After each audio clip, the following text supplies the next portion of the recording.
Welcome to Salem Padma சமையல். இன்னைக்கு நம்ம என்ன பார்க்க போறோம்னா துவரம் பருப்புல வடகரி. எல்லாரும் நார்மலா பாத்தீங்கன்னா கடலை பருப்பு தான் பண்ணுவாங்க. நாம இந்த ரேஷன் துவரம் பருப்புல நம்ம வடகரி செய்ய போறோம். வாங்க போய் பார்க்கலாம். அதுக்கு முன்னாடி நம்ம சேனல் இப்பதான் புதுசா பாக்குறீங்கன்னா சப்ஸ்கிரைப் பண்ணிக்கோங்க. பக்கத்துல இருக்கிற பெல் பட்டனையும் கிளிக் பண்ணிக்கோங்க. பாருங்க, நான் ஒரு கப் அளவுக்கு ரேஷன் துவரம் பருப்பு எடுத்து வச்சிருக்கேன். இது நல்லா கிளீன் பண்ணிட்டு ஊற வச்சுக்கலாம். பவுல்ல போட்டுட்டு நல்லா 2 வாட்டி அலசிட்டு இதை 1 மணி நேரம் ஊற வச்சு எடுத்துக்கலாம். பருப்பு 1 மணி நேரம் ஊறிடுச்சு. இப்போ மிக்ஸி ஜார்ல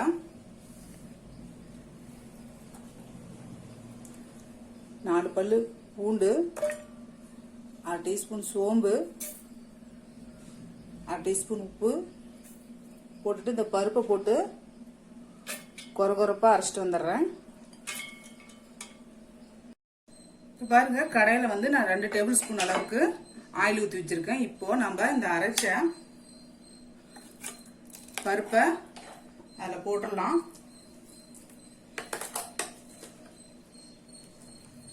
போட்டு இந்த மாதிரி தட்டி விட்டுடலாம்.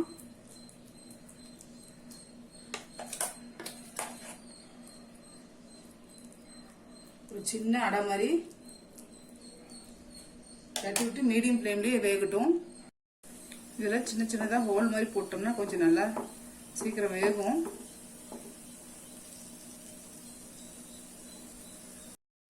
இப்போ திருப்பி போட்டுக்கலாம்.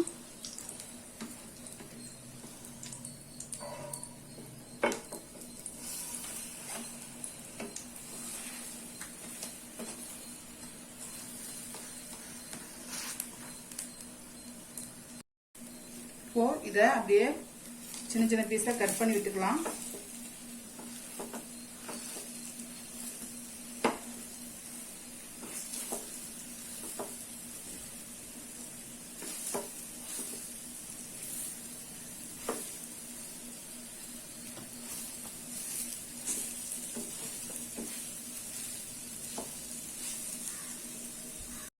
இப்ப பாருங்க, இது கலர் சேஞ்ச் ஆயிடுச்சு, வெந்துருச்சு. இது அப்படியே தனியா ஒரு பக்கம் எடுத்து வச்சிடலாம். இப்ப கடாயில பாருங்க, நான் 3 டேபிள் ஸ்பூன் அளவுக்கு எண்ணெய் ஊத்தி வச்சிருக்கேன். இப்ப இதுல ஒரு பிரிஞ்சி இலை, 2 பட்டை, 2 ஏலக்காய், 3-4 லவங்கம், கொஞ்சம் இது கல்பாசி, 1/2 டீஸ்பூன் சோம்பு இதை போட்டு தாளிச்சுக்கலாம். இதுல நான் 3 பெரிய சைஸ் வெங்காயம் கட் பண்ணி வச்சிருக்கேன். கொஞ்சமா கருவேப்பிலை, 2 பச்சை மிளகாய் இதை போட்டுடலாம்.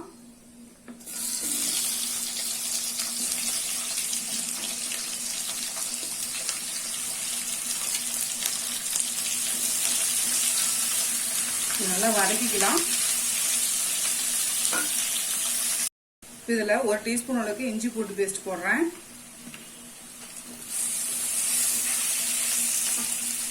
இதுல கொஞ்சமான பெருங்காய பொடி போடுறேன். ஏன்னா ரேஷன் துவரம் பருப்புல பாத்தீங்கன்னா கேஸ்ட்ரிக் அதிகமா இருக்கும். அதனால கொஞ்சமா பெருங்காய பொடி போட்டுக்கோங்க.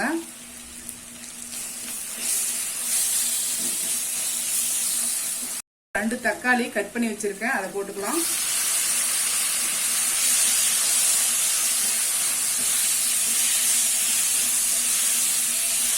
தக்காளி நல்லா மேட்ச் ஆகிற அளவுக்கு வதக்கிக்கலாம். தக்காளி நல்லா வதங்கிருச்சு. இதுல நான் கொஞ்சமா புதினாவும் மல்லி இலையும் போடுறேன்.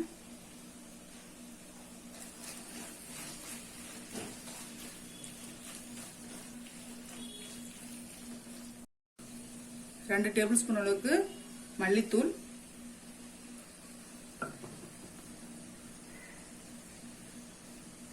1 டேபிள் ஸ்பூன் மிளகாத்தூள், 1/2 டீஸ்பூன் மஞ்சள் பொடி, 1 டீஸ்பூன் அளவுக்கு மட்டன் மசாலா. உங்ககிட்ட மட்டன் மசாலா சிக்கன் மசாலா கூட போட்டுக்கலாம், இல்லைன்னா கறி மசாலா போட்டுக்கோங்க.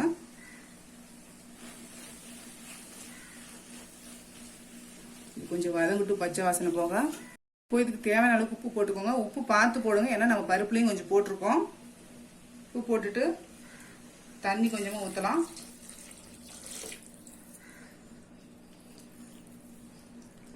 நல்லா கொதிக்கட்டும்.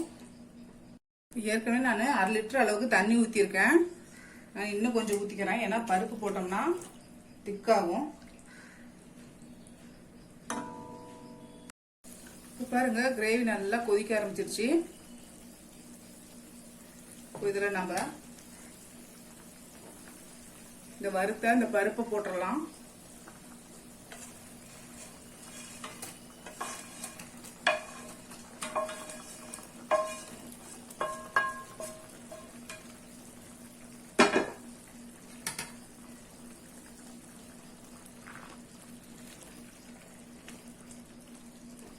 இதை போட்டுட்டு ஃப்ளேம் வந்து மீடியம்லயே வச்சுக்கலாம்.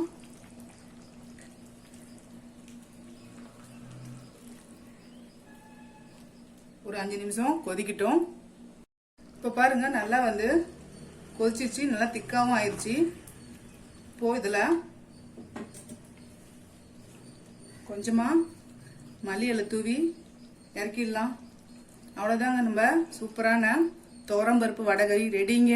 இது பாத்தீங்கன்னா இட்லி, தோசை, பூரிக்கெல்லாம் நல்ல காம்பினேஷனா இருக்கும். ட்ரை பண்ணி பாருங்க. இந்த வீடியோ உங்களுக்கு பிடிச்சிருந்தாக்க லைக் பண்ணுங்க, ஷேர் பண்ணுங்க, கமெண்ட் பண்ணுங்க.